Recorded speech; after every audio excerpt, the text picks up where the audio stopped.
So विद्यार्थी मित्रांनो, आपण मागील लेक्चरमध्ये बघितलं की कॉम्प्लेक्स नंबर म्हणजे काय असतो, त्यानंतर रिअल पार्ट काय असतो, इमॅजिनरी पार्ट काय असतो. तर आता आपण शॉर्टली रिवाइज करूया की कॉम्प्लेक्स नंबर म्हणजे काय असतं. तर कॉम्प्लेक्स नंबर म्हणजे the combination of real part and the imaginary part form an equation. This equation is known as complex number, and in equation the imaginary unit is called as I, and the value of imaginary unit is under root of -1, and complex number can be denoted by Z. आता आपण बघणार आहोत properties of complex number. तर विद्यार्थी मित्रांनो, let z is equal to x plus i y be a complex number. आपल्याला सर्वांना माहिती आहे की z is equal to x plus i y, this is the equation of complex number. Okay, and the bar of z is equal to x minus iy be a conjugate of complex number. Okay, then we see a properties of complex number. Then the real part of z is equal to x. मी तुम्हाला बोललो विद्यार्थी मित्रांनो, z is equal to x plus iy is a complex number. Then this is the real part and this is called as imaginary part. Okay, then the real part of z is equal to x. Okay, real part of z is equal to x is equal to 1 by 2 z plus z bar. This is the first property of complex number. Then the second property is imaginary part of z is equal to y 1 upon 2 z minus z bar, and 1 upon 2 इथं द्यायचा असतो I, कारण imaginary part मध्ये I हा factor असतो आणि त्यामुळेच तो पार्ट इमॅजिनरी बनतो, कारण आय म्हणजे imaginary unit. Okay, then the third properties is bar of z1 plus z2 bar is equal to z1 bar plus z2 bar. We can separate it and we can solve it. Then the fourth property is z1 into z2 bar is equal to z1 bar into z2 bar. Then the fifth property is z1 upon z2 bar is equal to z1 bar upon z2 bar. We can separate it and solve it. Then the sixth property is when z1 into bar of z1, then the equation solve and the answer is mod of z1 square, and then we can solve. Then the final answer is mod of z1 bar square. Then the seventh equation is mod of z1 into z2 is equal to mod of z1 into mod of z2, and the eighth property is argument of z1 into z2 is equal to argument of z plus argument of z2, and this is the important properties because on this property we can solve multiple examples. Then the ninth property is mod of z1 upon z2 is equal to mod of z1 upon mod of z2. These are the properties of complex number. When two complex numbers are equal, then we say to be the equality of complex number. म्हणजे जर आपले दोन complex number आहे z1 is equal to z2, then there is an equality of complex number. Then we can say what is meant by equality of complex number.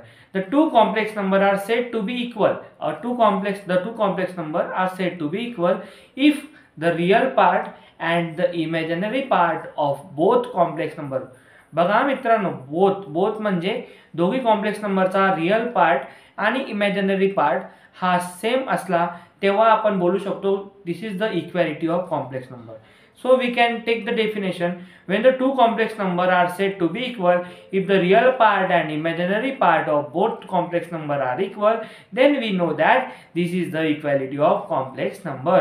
Then आता आपण बघूया example.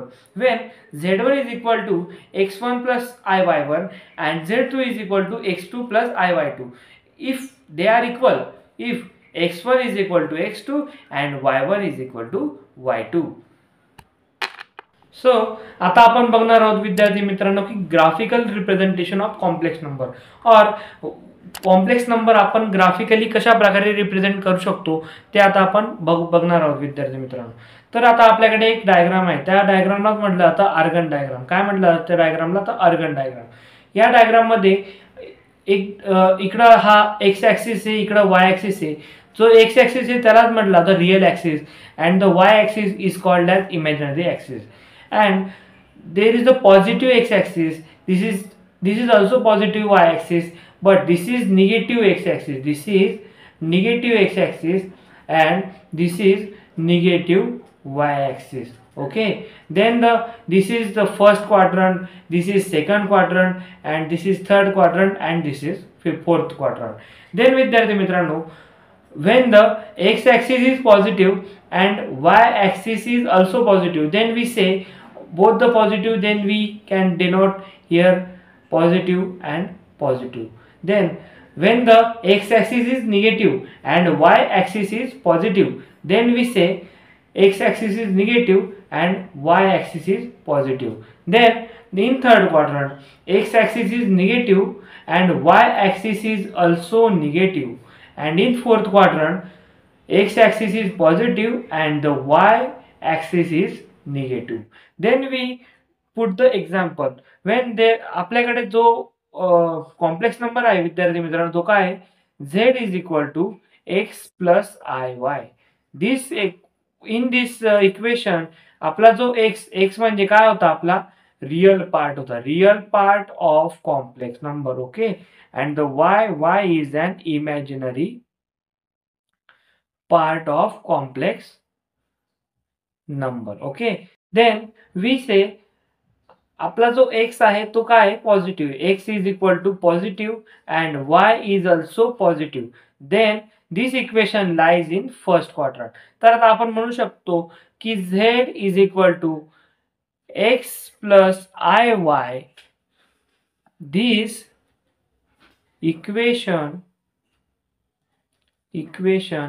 lies in first quadrant. Okay, modulus of complex number. Modulus of complex number means r. To find r means to find the modulus of complex number, or modulus of complex number can be denoted by with the help of z. Okay, त्यानंतर आता आपण बघणार आहोत की complex नंबरचा modulus आपण कशा प्रकारे फाइंड आउट करू शकतो. तर आपल्या सर्वांना एक डायग्राम नोन आहे. या डायग्राम मध्ये आपण एक राईट अँगल ट्रायंगल काढला. ओके, त्यानंतर इथं दिला आपण थीटा म्हणजे काय, अँगल. तुम्हाला मी आपण बघितलं ट्रिगोनोमेट्री टेबल मध्ये आपण काढला साइन थीटा, कॉस थीटा, या सर्वांच्या आपण व्हॅल्यूज काढल्या, बरोबर.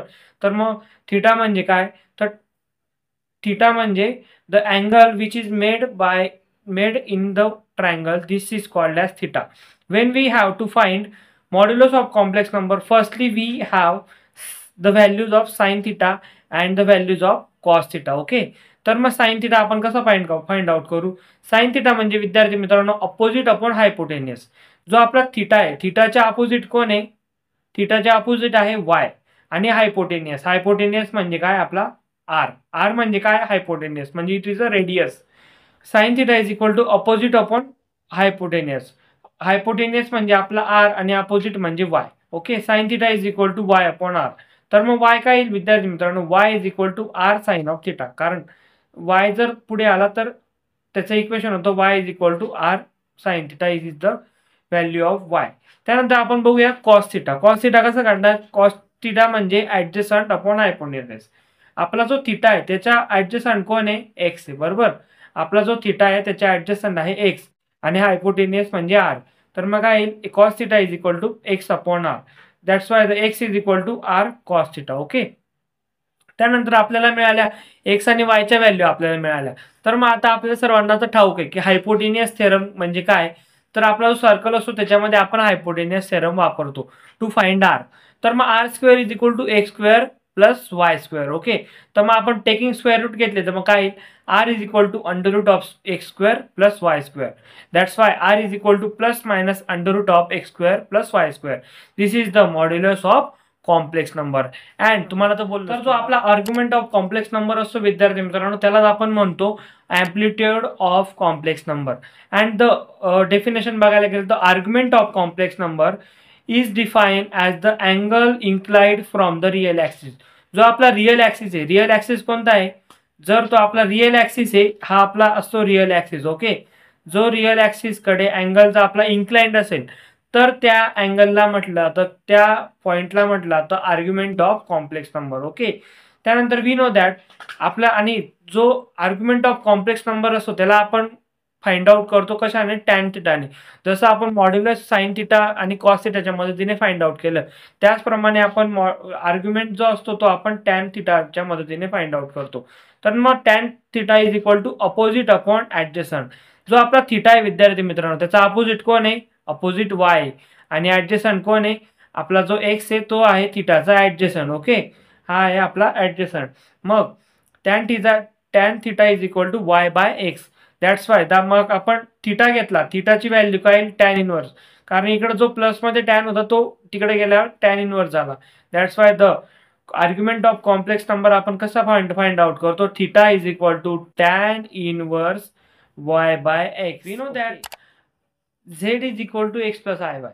आपल्या सर्वांना माहिती आहे विद्यार्थी मित्रांनो की z is equal to x plus i y, it is the complex number. Okay, then आपल्याला फक्त एक्सच्या जागेवर आर कॉस थिटा आणि वायच्या जागेवर आर साइन थिटा आपल्याला पुट करायचं. तर आपलं इक्वेशन काय बनतं, z is equal to R cos theta plus I sine theta. Okay, त्यानंतर आपण जो आपला जो आपला आर आहे तो आपण आपला बाहेर काढून घेऊया. मग Z is equal to R cos theta plus I sine of theta. We know E raise to I theta is equal to cos theta plus I sine theta. आपण 11वी-12वीला बघितलं विद्यार्थी मित्रांनो की ई रेस टू आय थिटाची value काय असते, cos theta plus I sine theta असते. That's why Z is equal to R E raise to I theta. This is the कोणता फॉर्म विद्यार्थी मित्रांनो, हा असतो आपला एक्सपोनेन्शियल फॉर्म. हा कोणता असतो आपला एक्सपोनेन्शियल फॉर्म. ओके, त्यानंतर where r is equal to under root of x square plus y square and theta is equal to tan inverse y by x. आपण आताच बघितलं विद्यार्थी मित्रांनो की जो मॉड्युलस असतो त्याला आपण आर म्हणतो आणि जो आपला आर्ग्युमेंट असतो त्याला आपण थिटा म्हणतो. त्यामुळे आपण जर आपल्याला एक क्वेश्चन आला की पोलर फॉर्मवर आपल्याला एखादा क्वेश्चन आला किंवा आपल्याला एक्सपोनेन्शियल फॉर्मवर क्वेश्चन आला तर आपण इझिली आर्ग्युमेंट आणि मॉड्युलसच्या मदतीने आर आणि थिटा हा आपण फाइंड आउट करू शकतो विद्यार्थी मित्रांनो. त्यानंतर z is equal to R cos theta plus I sine of theta. This is the polar form of complex number. हा काय असतो विद्यार्थी मित्रांनो, polar form of complex number. Okay, complex number. आणि त्यानंतर आपण आताच बघितलं की z is equal to R E raise to I theta. This is the exponential form. Okay, this is the exponential form. and z is equal to x plus iy. This is the Cartesian form. Okay, this is the Cartesian form of complex number. विद्यार्थी मित्रांनो, जर तुम्हाला आजचा video आवडला असेल तर चॅनलला नक्कीच सबस्क्राइब करा आणि व्हिडिओला लाईक करा विद्यार्थी मित्रांनो.